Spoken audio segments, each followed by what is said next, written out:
Glória a Deus, queridos, vamos compartilhar a palavra do Senhor, amém? Pega a sua Bíblia. Eu tenho meditado sobre esta mensagem ao decorrer dessa semana e eu creio que Jesus vai falar com você. Se você quer, coloca a mão no seu coração agora e fecha os teus olhos, rapidamente, vamos orar. Peça para Deus, fala: Senhor, talvez você esteja aqui sem saber o porquê, o motivo, a razão ou circunstância que te trouxe aqui. Talvez você tenha todos os motivos para estar aqui nessa noite, para estar ouvindo essa mensagem. Só Deus sabe, e você, o que se passa dentro do seu coração, o que já se passou dentro da tua alma. E eu quero nesta noite, em nome de Jesus, profetizar sobre ti, que o amor do Senhor, a graça, a bondade, a misericórdia dele seja derramada sobre ti, em nome do Senhor Jesus, amém. Abra comigo a sua Bíblia no livro de 1 Coríntios, capítulo de número 13.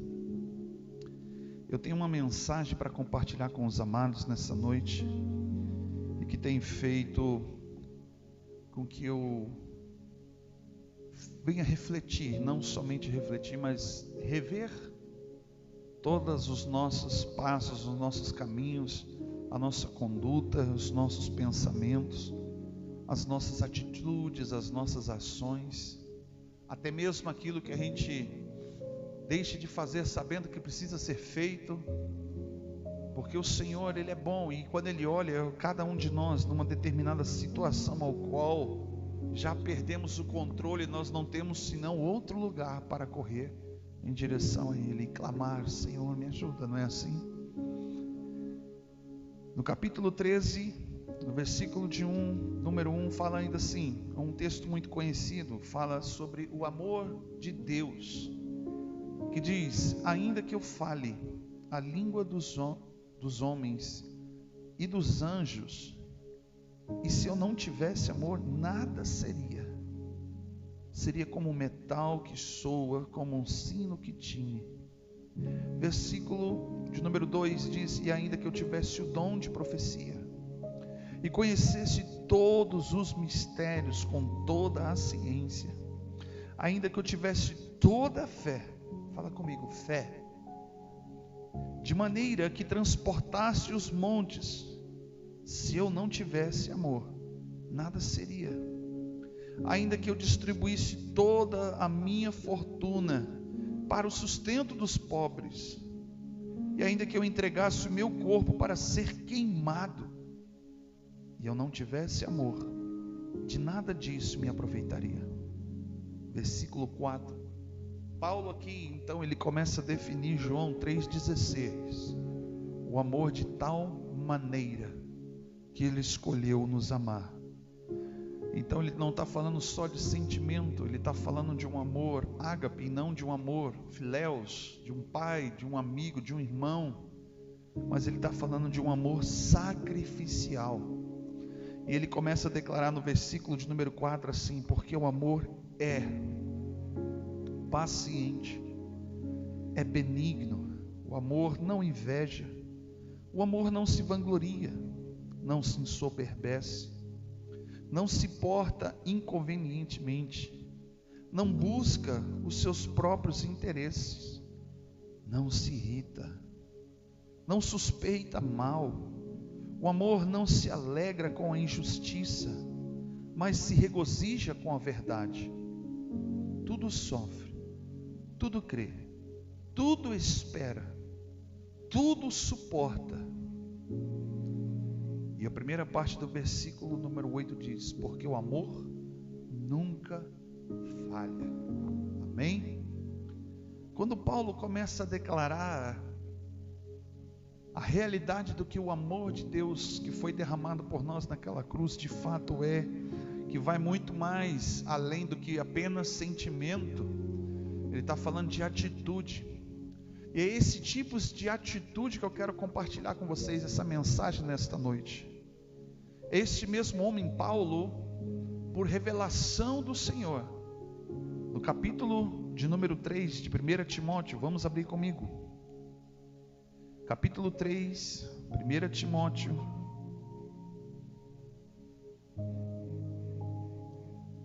capítulo 4 de 1 Timóteo, ele fala assim: mas o Espírito, versículo 1, diz expressamente que nos últimos dias muitos apostatarão da fé, dando ouvidos a espíritos enganadores e a doutrina de demônios.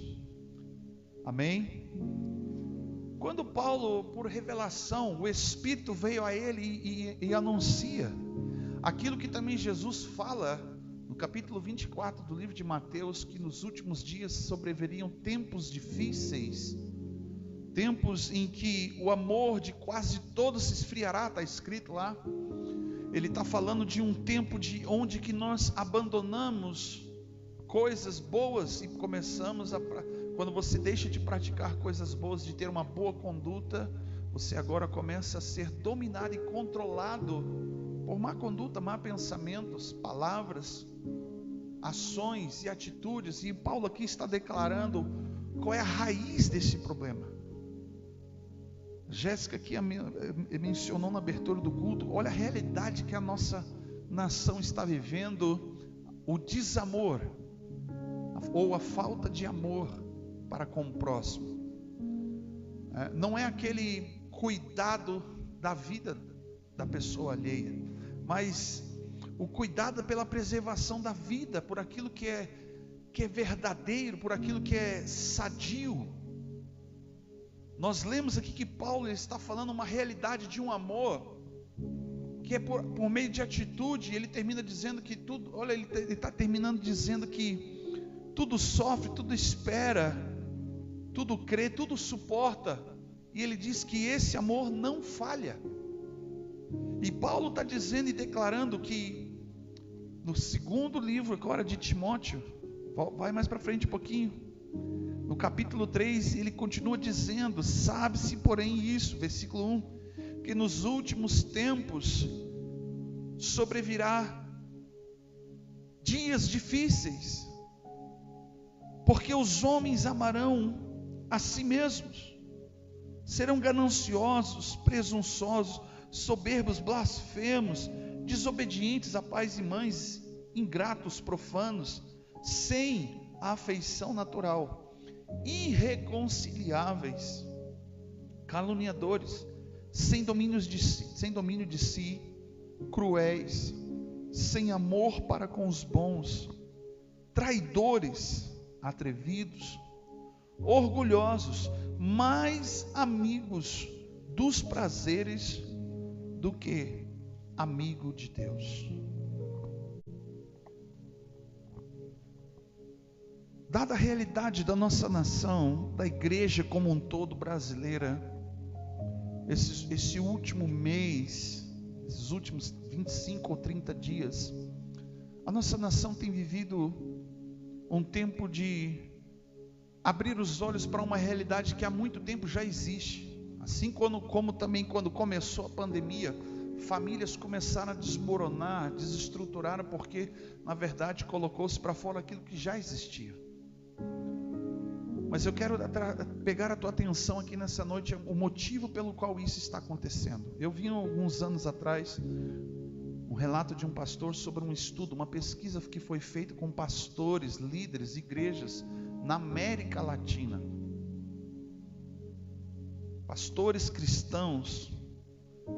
E ali foi dado uma realidade muito assustadora de que quem tem menos de 30 ou entre 30 e 35 anos de idade, é possível que não tenha conhecido Jesus de fato, ou seja, tenha tido uma experiência com Deus. É possível que essas pessoas não consigam viver o evangelho da forma com que ela foi apresentada pela doutrina dos apóstolos, Atos 42. A doutrina dos apóstolos, que era perseverar na oração, no partir do pão e na comunhão. É uma realidade totalmente diferente, onde que pessoas estão, sabe, quando você está lá no trabalho, alguém está preparando uma armadilha para você cair só para ocupar teu lugar.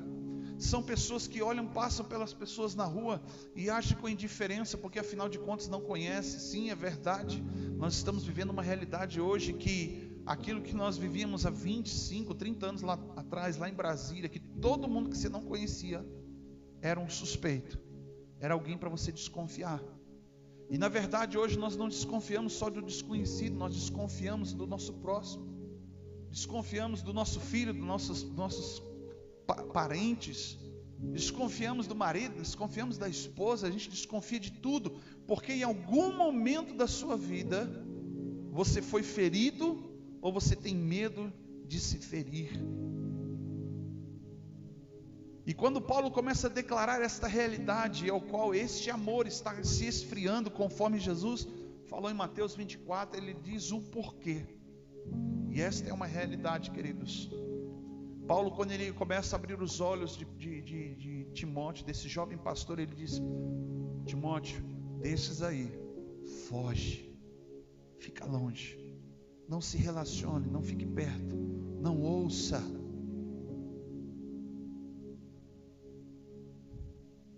Satanás não tem feito muito esforço para diluir e contaminar a igreja. Porque se, por exemplo, você chegar num lugar e comer uma comida num local onde que você não conhece, todos os dias você vai lá e almoça na sua empresa, aparentemente parece fazer algum bem, mas você não sabe se de repente alguém botou uma gotinha de algum veneno, de alguma coisa que a longo prazo vai trazer um problema para a tua vida. Mas se você chegar lá e comer aquele alimento e passar mal na hora, você volta lá comer de novo? Não. Então, gota a gota, Satanás tem colocado isso no altar. Fala para o seu irmão, no altar.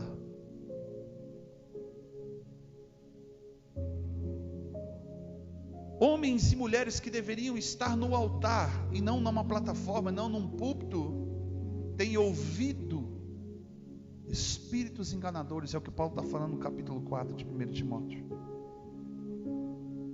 As pessoas estão abandonando a fé.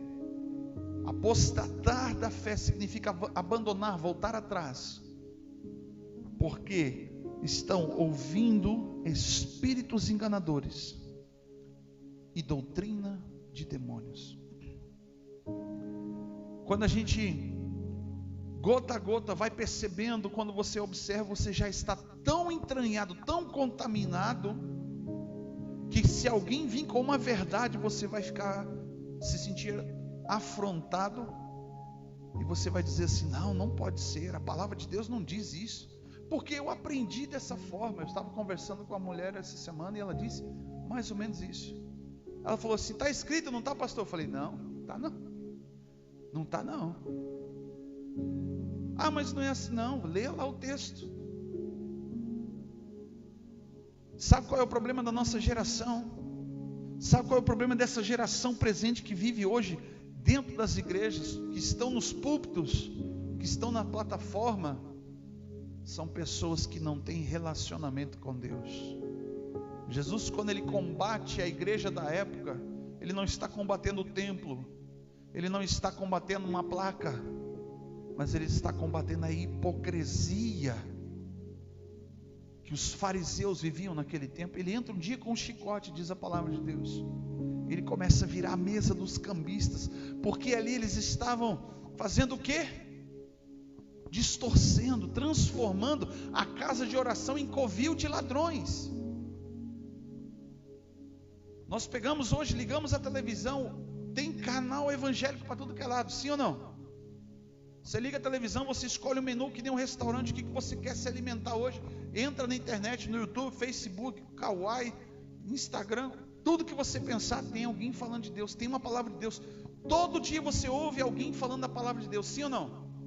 Poucos estão falando em nome de Deus, e esta é a realidade. O problema é que quando você ouve falar da palavra de Deus, não queima mais dentro de você, não mexe mais dentro de você. Lucas capítulo 24, olha o que acontece quando as pessoas abandonam a fé. E dois discípulos de Jesus voltando pelo caminho de Emaús, eles estavam decepcionados, eles estavam voltando, regressando para a vida da onde que eles vieram, voltando para a velha e prática que eles viviam. E Jesus aparece no meio do caminho e começa a conversar com ele, e eles não reconheceram Jesus. E quando eles começaram a perguntar: olha, você é um peregrino, você é um viajante que não ouviu do que está acontecendo acerca de Jesus, o Nazareno? E a Bíblia diz que Jesus começa a conversar com eles e começa a falar acerca desse Jesus, lá de Gênesis até Malaquias. E a Bíblia diz que quando eles entraram no lugar, eles sentaram e começaram a partir o pão para se alimentar, a Bíblia diz que caíam as escamas. Eles olharam um para o outro e Jesus desapareceu. E eles comentaram assim: não ardia em nós, não queimava aqui dentro quando ele falava das Escrituras? Deixa eu te fazer essa pergunta. Aliás, você precisa fazer essa pergunta para você. Quando você ouve todos os dias, quando você lê todos os dias, a palavra de Deus está queimando dentro de você? Sim ou não? Eu me lembro alguns anos atrás, onde que eu já até compartilhei isso, mas eu vou repetir. Eu e a pastora Fabiane assumimos o grupo de oração da igreja lá em Brasília. E na época nós pensávamos que já tinha alguma coisa. Na verdade tinha, só na teoria, mas na prática não tinha. Então começamos, só eu e ela ali, e oramos.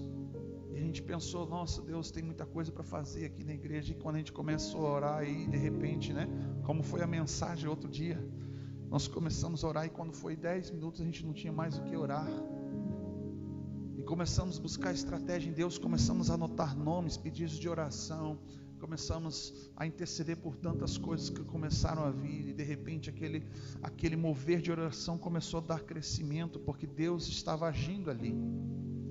E ao término daquele trabalho nós passamos para uma outra pessoa, tinha mais de 100 pessoas, mas um dia, no meio daquele período que nós estávamos ali, cuidando deste culto de oração, eu estava caminhando em volta das cadeiras, orando. Tinha pessoas ajoelhadas, pessoas também caminhando, pessoas sentadas, ajoelhadas nas cadeiras ali, apoiadas e orando. E eu passei no corredor por uma mulher que estava com a Bíblia aberta e ela estava lendo. E quando eu passei, o Espírito Santo falou assim: presta atenção no que ela está lendo.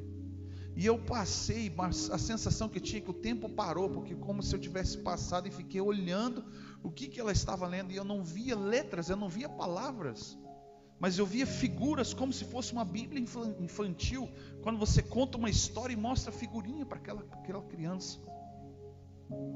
E quando eu olhava as figurinhas, aquelas imagens que estavam ali, eu via carro, eu via casa, ela virava folha, eu via dinheiro, eu via casamento, eu via namoro, eu via trabalho, eu via tantas coisas, menos Jesus. E eu olhei: Deus, o que é isso? O que o Senhor está querendo me mostrar? O que o Senhor está querendo falar?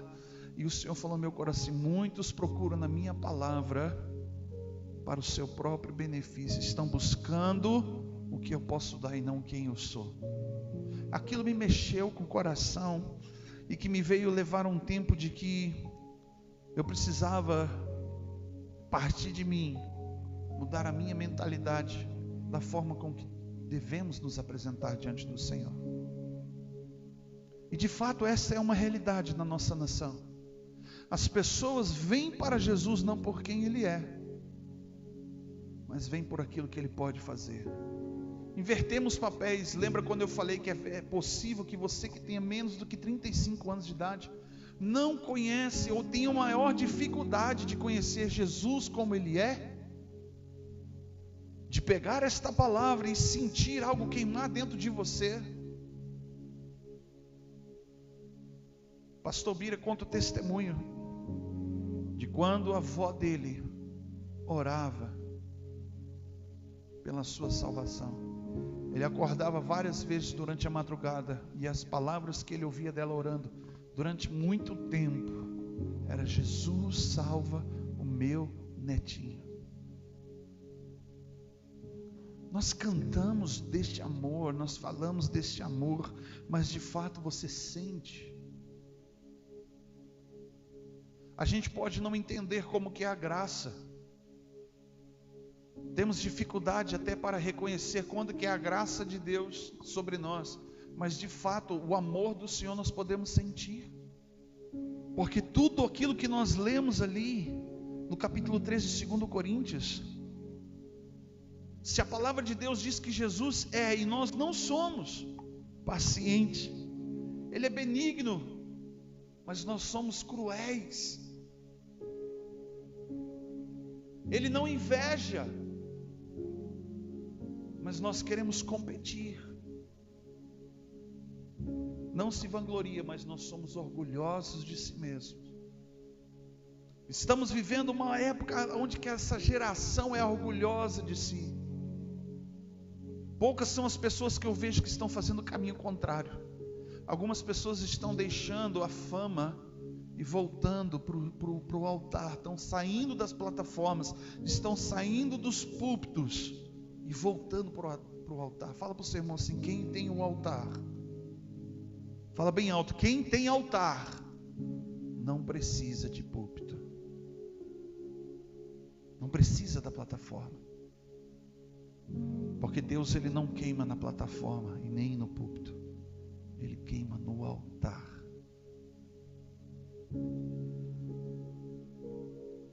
O amor não se porta inconveniente, não busca os seus próprios interesses. Meu Deus do céu, você quer se frustrar, você quer se decepcionar, você quer conhecer toda a deformidade da igreja, é só você se juntar num grupo de pastores que vão fazer algum evento em prol das igrejas. Ali você vai descobrir quem é lobo, quem é ovelha e quem é o teu pastor, ou o teu amigo que é pastor. Essa semana, eu não sei se eu compartilhei aqui, mas foi essa semana uma senhora mandou uma mensagem para mim. E ela estava desesperada, porque agora, depois de uns 4 meses que ela foi curada na sua alma. Essa senhora tem 76 anos, viveu um casamento que foi um inferno. Há 3 anos que ela está, quase 3 anos que ela está separada. E quando eu a conheci, ela estava pedindo oração para que, ela estava achando o marido dela muito estranho, frio, estúpido, grosseiro. E ela começou a desconfiar, porque ele não chegava em casa com dinheiro, então faltava comida em casa, e ele trabalhava e ganhava muito, mas ela não sabia no que estava sendo gasto aquele dinheiro. E ela me procurou pedir oração, e a oração que nós fizemos, eu falei assim: minha irmã, vamos orar em concordância, para que Deus traga tudo aquilo que está em oculto, seja revelado. Eu falei para ela, vamos orar, e eu disse para ela assim: faça a sua parte, Deus vai fazer a dele. Sabe o que ela fez, Cetolim?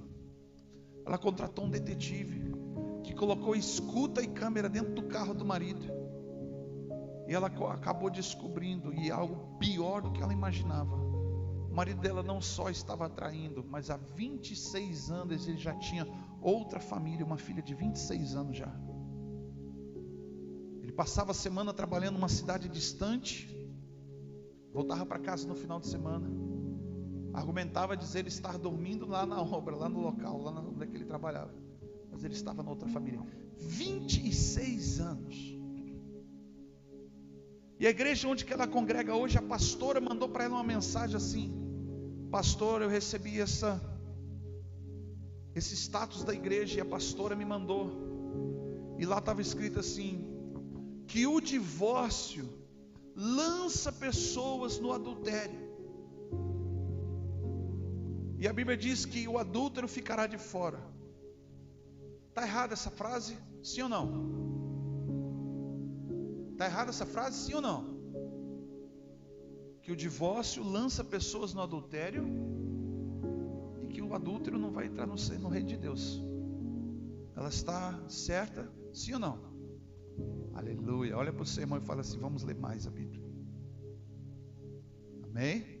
Marcos 19 principalmente. Mas preste bem atenção. Ela estava de vítima agora,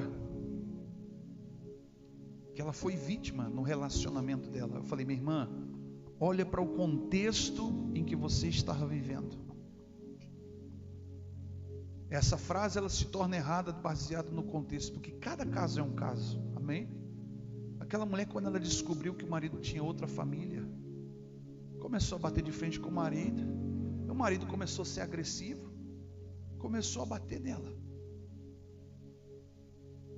começou a bater nela.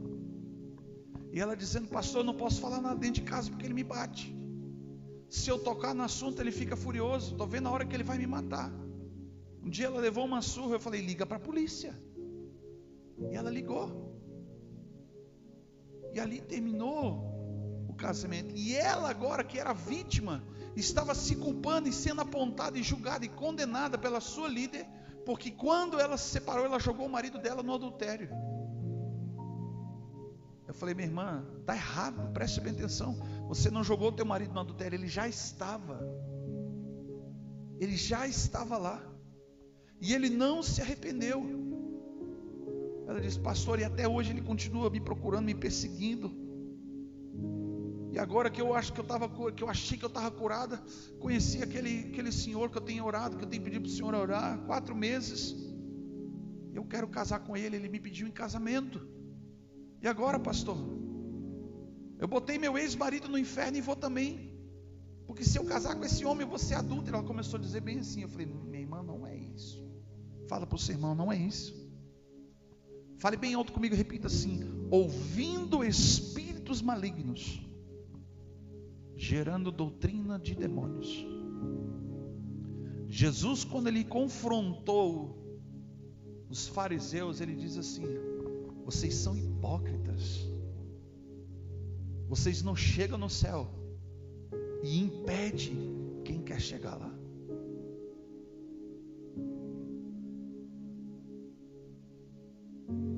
E as pessoas estão abandonando a fé justamente por ouvir espíritos malignos.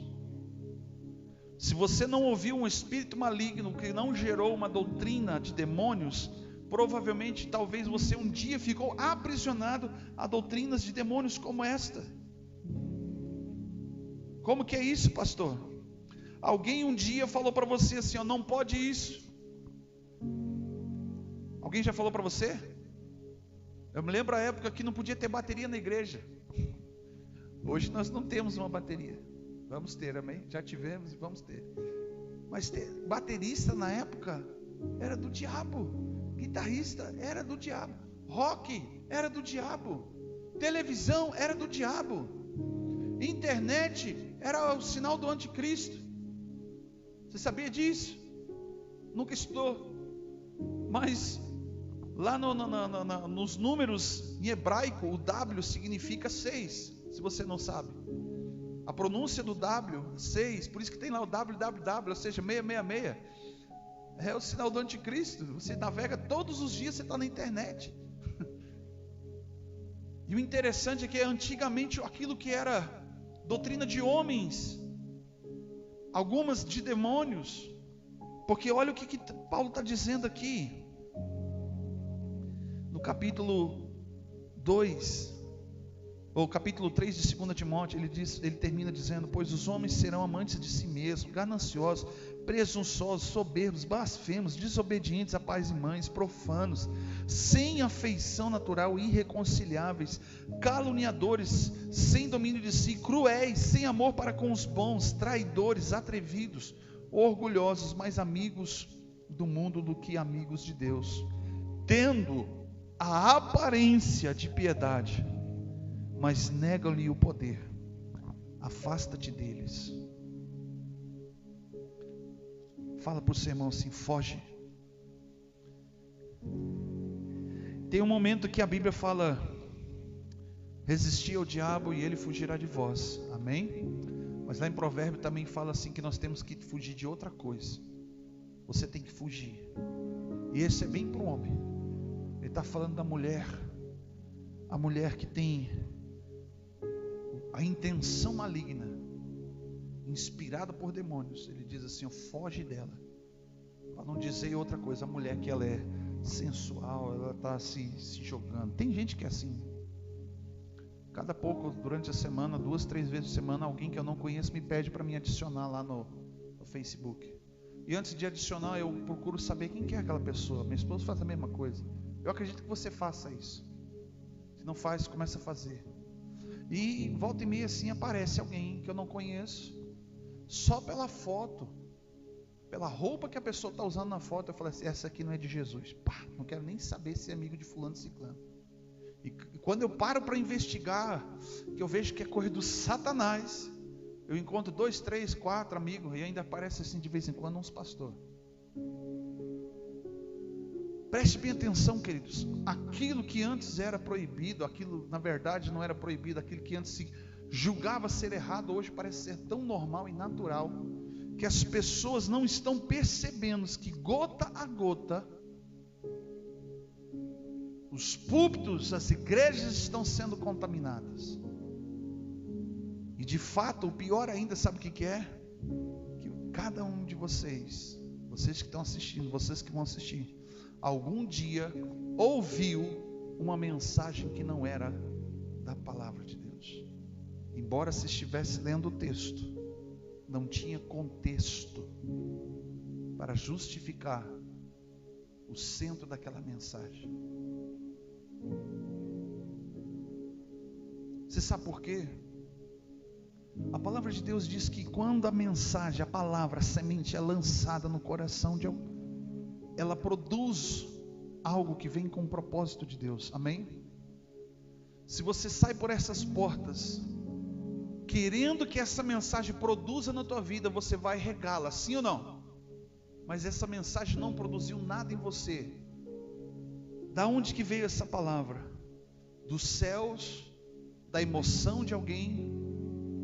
Tem uma irmã que toda semana me liga e me manda mensagem pedindo oração. Eu me lembro que quando isso começou, e até hoje ainda acontece, não com tanta frequência, porque eu já fui cortando. Segunda-feira ela mandava uma mensagem: pastor, eu sonhei com um bolo de festa, e era azul. O que será, pastor? Falei, vamos orar. No dia seguinte, pastor, eu sonhei com um bolo de festa, ele era vermelho, maior do que aquele outro que eu tinha visto no outro sonho. Eu falei, é porque o Inter vai ganhar do Grêmio. Ela, será, pastor? Está lá do outro país, nem sabe quem que é Inter e quem que é Grêmio. Tem gente que está dormindo de barriga cheia e estão gerando ficção, ideologias, doutrinas de demônios, ensinamentos que não é a palavra de Deus. Eu quero te fazer uma pergunta. Quem está falando dentro do teu coração? Qual é a mensagem que está queimando dentro do teu coração? Porque você sabe quando Deus fala com você, sim ou não? E você sabe quando não é Deus que está falando com você. O problema não é descobrir quando Deus não fala, o problema é quando você tolera. Lembra quando eu contei aquele testemunho aqui semana passada do menino que estava fumando lá no ginásio? O que me indignou não foi aquele menino fazer o que ele estava fazendo. O que me deixou indignado foi ver os pais não fazendo nada, porque não era filho deles, agindo com indiferença. Resumo da história, quase que falei para o Samuel, segura, então pode arrebentar ele. Porque era o que aquele menino precisava.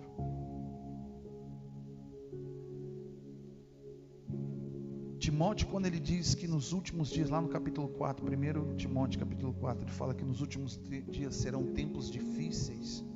As pessoas vão abandonar a fé porque o amor esfriou. Já não queima mais dentro do coração delas. Que um dia estavam queimando, é o que fala lá em Apocalipse capítulo 3, de alguém que perdeu o primeiro amor, alguém que queimava uma vez, mas agora não queima mais. Alguém que parava tudo para buscar a presença, a face do Senhor, para ouvir Deus falar.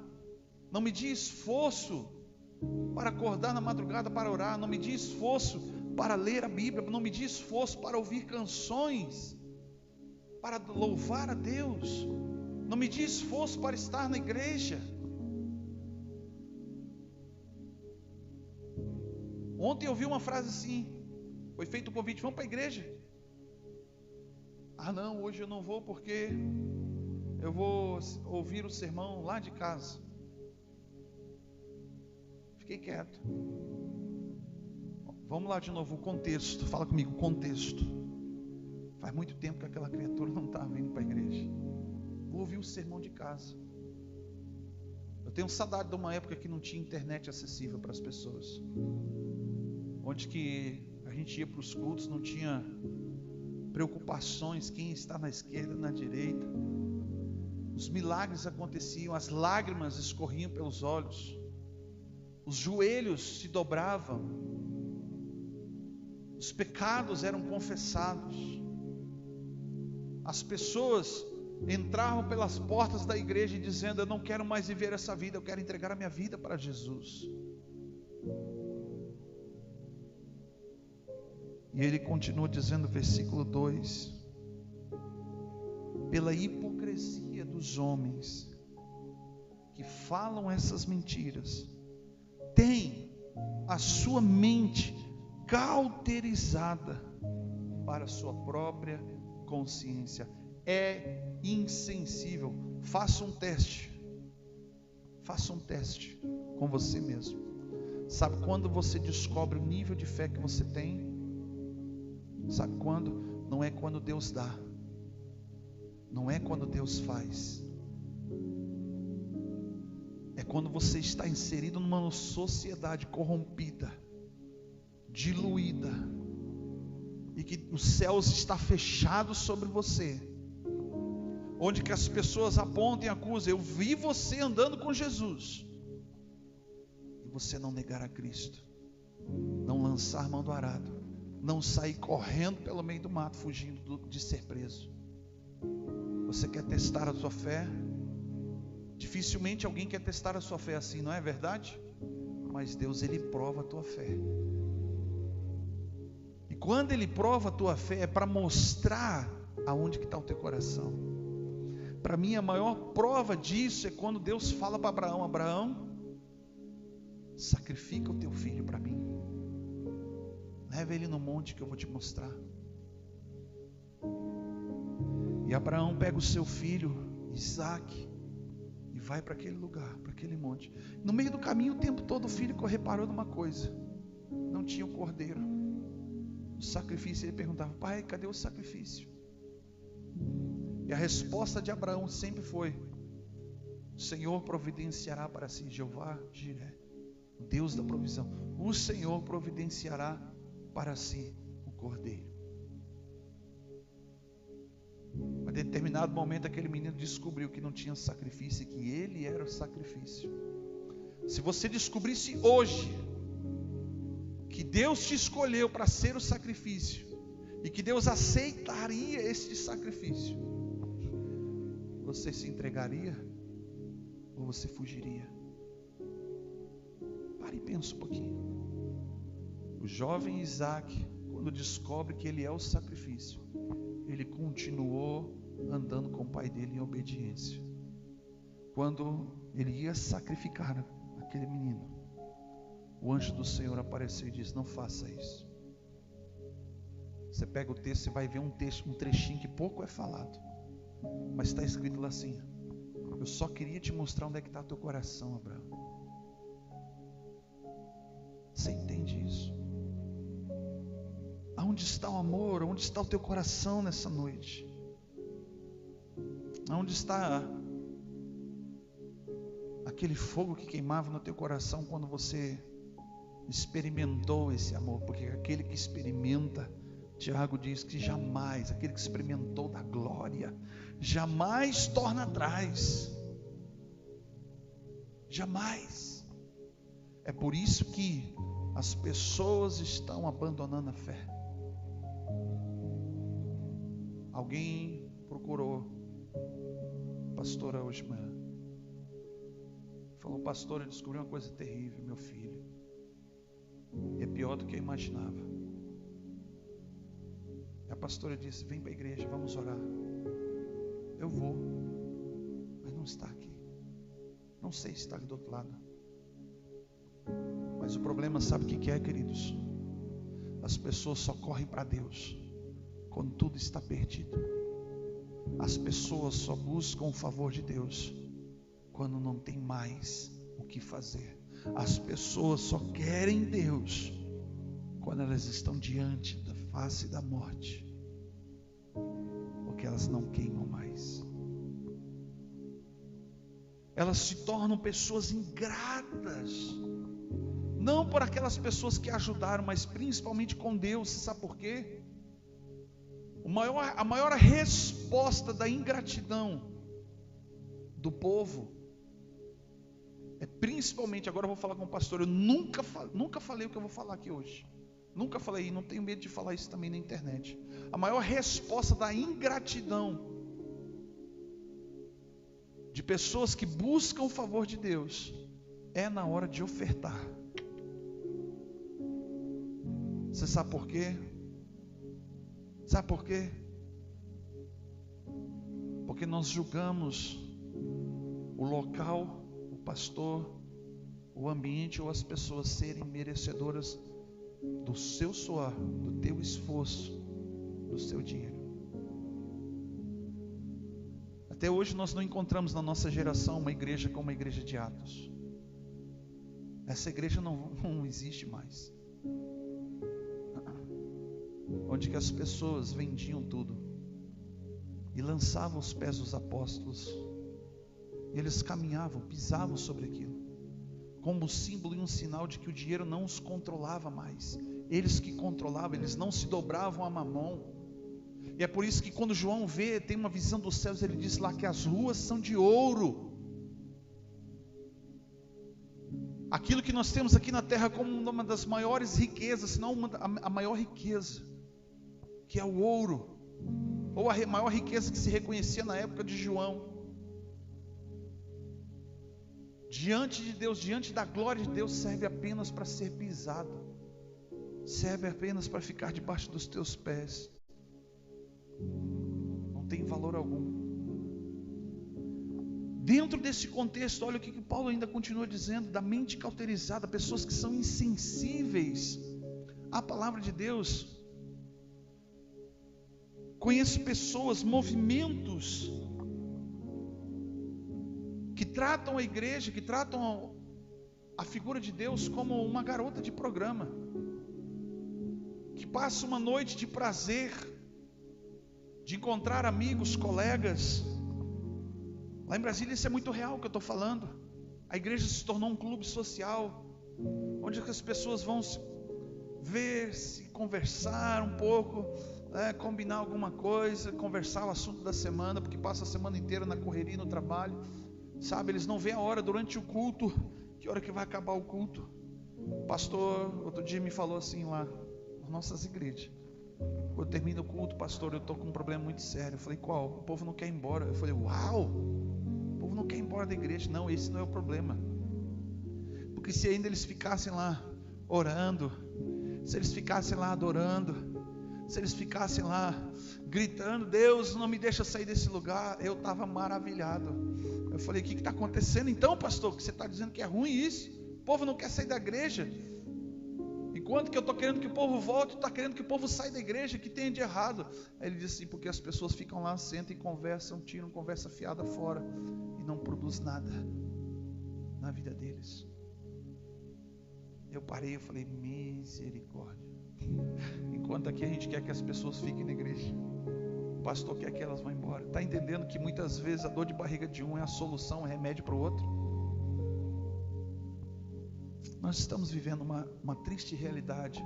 E lá em capítulo 24 do livro de Mateus, quando Jesus fala desses tempos, desses dias que nós estamos vivendo hoje, que a tendência era de ser mal a pior, era decadência, o amor se esfriando, as pessoas abandonando a fé, porque ouviram espíritos malignos, estão aprisionados em doutrinas de demônios. Já não queima mais dentro do seu coração o fogo, já não suporta mais.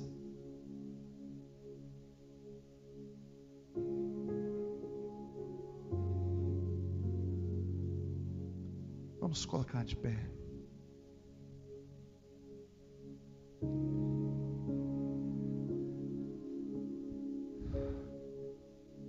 Eu quero lançar um desafio para você. Se hoje for possível, mas faça um teste com você mesmo essa semana. se de fato, se pergunte, peça para Deus te mostrar se você o ama como você diz que ama. Quando Pedro foi perguntado sobre isso: Pedro, tu me amas? Pedro respondeu: sim, Senhor, eu te gosto muito. Não, Pedro, você não está entendendo. Você me ama com amor sacrificial, ou seja, você morreria por mim. Aí ele diz: Senhor, eu irei contigo para onde que tu fores. Mas Pedro, tu me ama mesmo com amor sacrificial? Sim, eu te amo muito, eu te amo, eu gosto muito do que você está fazendo. Mas Pedro, naquele momento, o maior arrependimento de Pedro foi quando ele reconheceu que ele não amava Jesus como Jesus esperava, com amor sacrificial. Você viu o último capítulo do The Chosen, terceira temporada? Fala sobre Pedro quando ele estava sobre as águas, caminhando. Eles viram um fantasma andando no meio daquela tempestade. Mas Pedro naquele dia estava revoltado, segundo a história ali.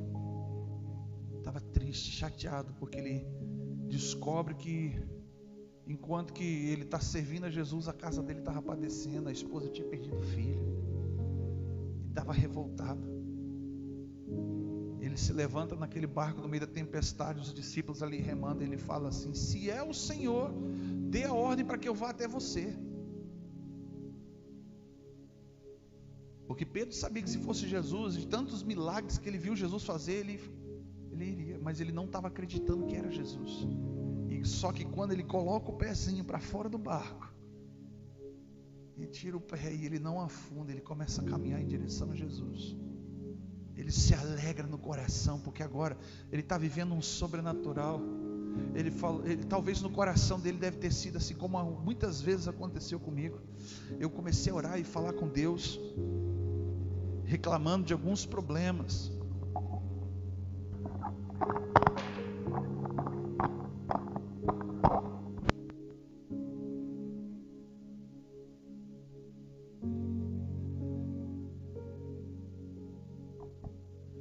Deve ter passado no coração dele, na mente dele, como eu muitas vezes reclamava de circunstâncias. Eu falava para Deus: Deus, me socorre, me ajuda, me sustenta, faz um milagre.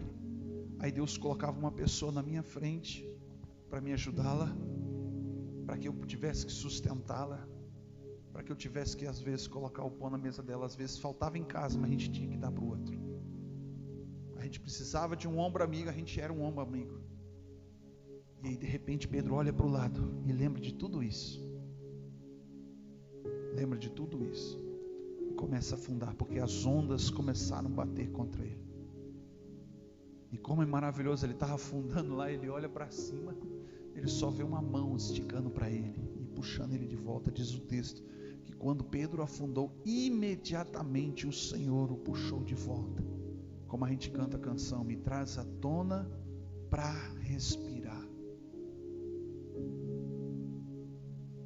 Quando Jesus entra no barco ali com os discípulos, a única coisa que Pedro dizia chorando era: não me deixe cair, não me deixe cair, não me deixe cair, não me deixe cair. Haja o que houver, eu posso estar no meio da tempestade, pode estar tudo desmoronando, pode estar todo mundo se perdendo, está todo mundo indo para trás. Eu não tenho medo, porque o Senhor está comigo, o Senhor está segurando a minha mão.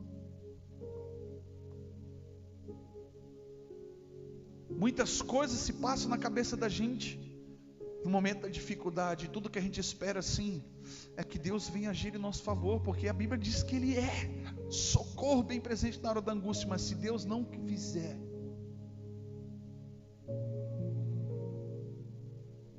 sabe o que é que mais atemoriza o coração do povo? Se você parar para pensar que Jesus disse assim, que quando o Filho do Homem vier, encontrará fé na terra. Se Jesus voltar hoje, Ele vai encontrar fé dentro de você. Se Jesus vier até você e perguntar para você: o que queres que eu te faça? Você vai responder um monte de coisa, porque você tem muitas coisas que quer que Ele faça. Mas o que vai determinar não é porque Jesus veio. Observe uma coisa, queridos. O que fez a diferença na vida de todas as pessoas que passaram por Jesus foi quando ele termina de fazer o que ele fez e ele diz que a tua fé te curou. Não foi Jesus quem curou, foi quem? Fé. Jesus pega por intermédio da fé, daquilo que aquela mulher, aquele homem acredita, de quem ele é de fato. Por causa da fé as pessoas foram curadas, pessoas foram ressuscitadas, demônios foram expulsos, por causa da fé. Se Jesus voltar para você hoje, ele vai encontrar fé? Quando Paulo define fé, o texto está escrito assim, que fé é a certeza e convicção. Fala comigo, certeza e convicção. Certeza daquilo que se espera e convicção de fatos que não se veem. Quando Paulo vai anunciar e declarar e tentar expressar fé, é quase que a mesma coisa de tentar explicar a graça. É bem difícil. A graça a gente não consegue explicar de uma forma geral, total, na sua plenitude. A gente apenas vive, aceita, porque sabe que é bom, que vai trazer benefício. A fé talvez você não consiga da mesma forma defini-la, mas quando Paulo tentou definir, ele usou uma expressão do grego. E sabe que expressão foi essa? Que todo soldado, quando se alistava romano, ele tinha uma promessa de que se ele voltasse de uma guerra, que ele voltasse de uma batalha, ele teria a certeza e a convicção, por causa que ele recebia um título, algo que dava certeza, fala comigo, certeza, e a convicção, que se ele voltasse da batalha, ele teria uma terra, ele teria um lugar para produzir, um cavalo, sementes, para poder passar o resto da sua vida de boa. Então os soldados entravam nas batalhas porque eles tinham uma certeza, que quando eles voltassem, eles teriam a garantia de uma vida boa. Olha o que Jesus está fazendo, quando Paulo, inspirado, usa essa expressão e dizendo, para aquele que crê, não pereça, mas tenha a vida eterna. Você vai passar por esta terra, mas você tem que ter certeza e convicção que quando você sair daqui dessa terra, você tem uma herança, você tem um lugar diante de Deus, você tem uma casa que está sendo preparada, como Jesus disse, eu vou para o meu Pai, vou preparar lugar para vós, um lugar de descanso, eternidade. A nossa fé pode estar abalada, a nossa fé pode ser circunstancial, a nossa fé pode ser uma fé natural, como que pessoas acreditam em coisas, mas pela força do seu braço. Tem pessoas que acreditam que se esforçar um pouquinho mais, trabalhar um pouquinho mais, vão conquistar sim coisas, mas pela força do seu braço. Mas a fé sobrenatural é aquela que, por mais que você faça ou se esforce, aquilo que só Deus pode fazer, como ressuscitar pessoas, como deixar os médicos confusos, que desenganaram alguém com câncer. Lá em Farroupilha, um irmão não era cristão, começou a vir para a igreja porque ele ouviu falar de um Deus que cura. Ele começou a frequentar, ele estava com câncer na garganta. Onde? Na nuca. E estava espalhando. Aquele homem, quando eu comecei a conversar com ele as primeiras vezes, ele não conseguia nem falar. Eu falei, mas você está me ouvindo, meu irmão? Tô. E eu me lembro do dia que quando eu fui orar por ele, ungi ele pela última vez que ele foi fazer o exame. Ele já estava fazendo quimioterapia. Eu fui orar por ele, coloquei a mão na cabeça dele, e eu senti na minha mão que a cabeça dele, o pescoço, alguma coisa deu um estalo, fez pac. E eu olhei para ele e falei assim, você sentiu algo durante a oração? Ele fez que sim. Eu falei assim, porque eu senti um estalo. Ele disse, ele apontou bem aqui assim, ele fez. Ele sentiu um estalo. Foi embora.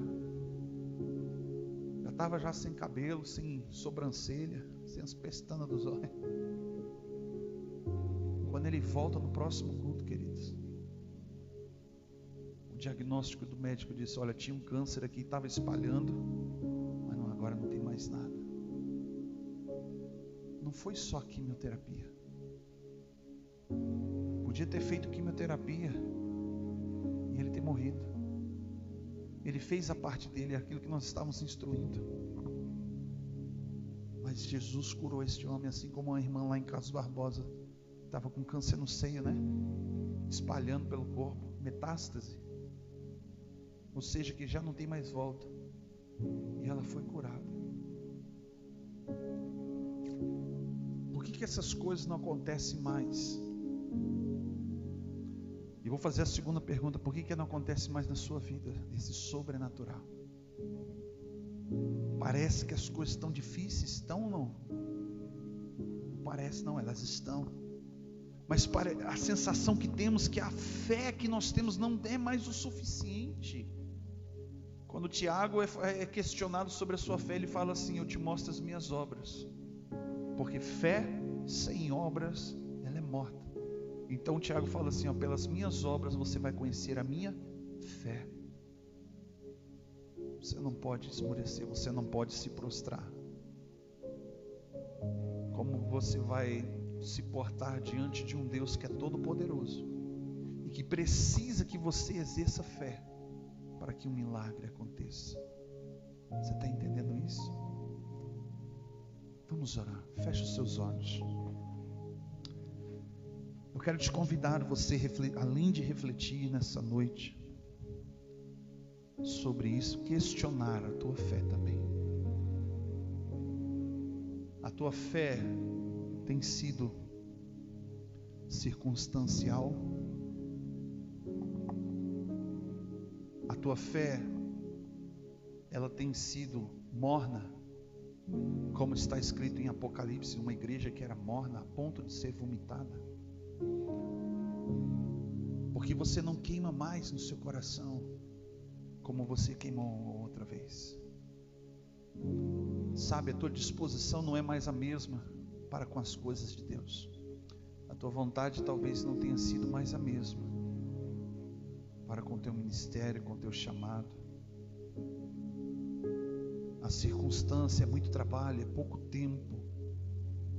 E o pouco tempo que você tem, talvez você queira apenas aliviar a tua alma com outras coisas. Talvez dormindo, talvez passeando, talvez visitando teus parentes, talvez fazendo coisas que você não fazia. Mas o fato não é de estar em quatro paredes, mas é de queimar por Jesus.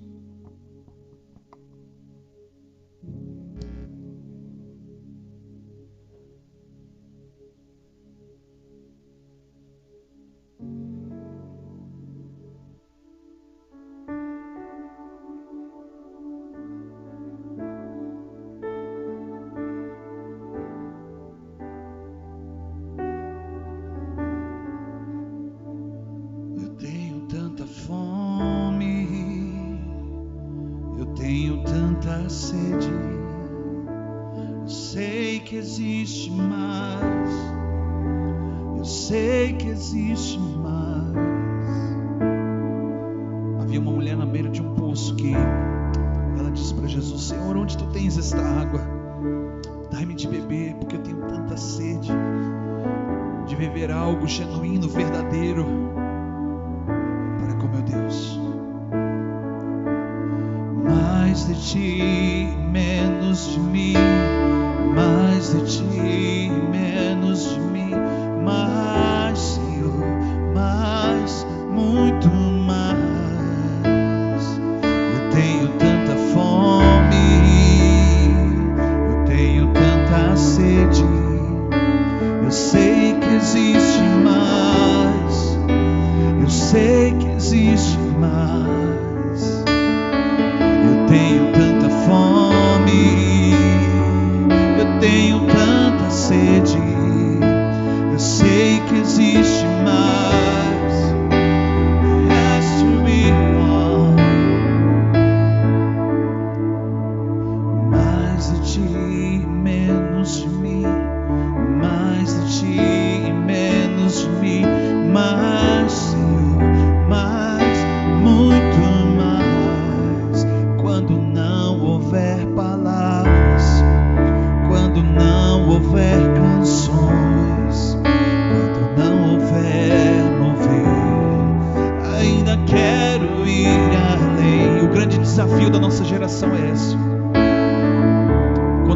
está se corrompendo, todo mundo está se perdendo, o amor está se esfriando.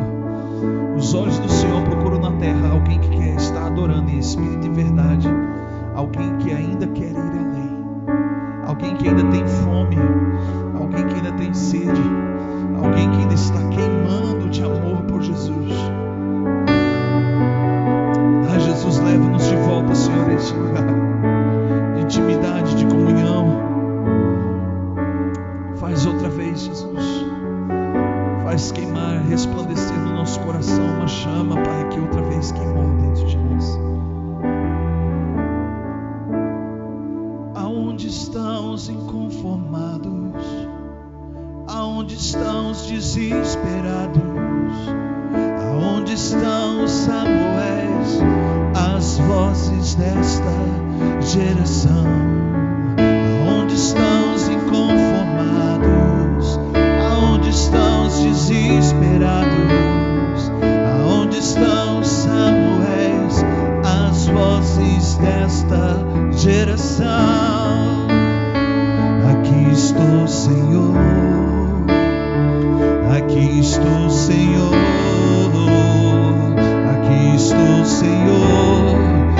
Usa-me, usa-me. Aqui estou, Senhor. Aqui estou, Senhor. Aqui estou, Senhor. Usa-me, usa-me como intercessor. Pai, aqueles que não se dobram, Senhor, meu Deus, meu Pai, é um sistema. Aqueles, Pai, que não se importam, Senhor Jesus, de te adorar, mesmo que seja na casa de pecadores, na casa de fariseus, Pai, mas estão prostrados aos teus pés, derramando lágrimas, sem pedir nada, Senhor, apenas se entregando, Senhor, dizendo mais de ti, Senhor, e menos de mim.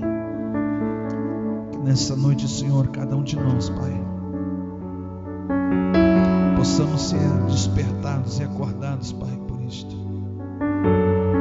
Em nome de Jesus Cristo, Pai, que o Teu Espírito Santo venha agir em nós, Pai, para este propósito, em nome de Jesus.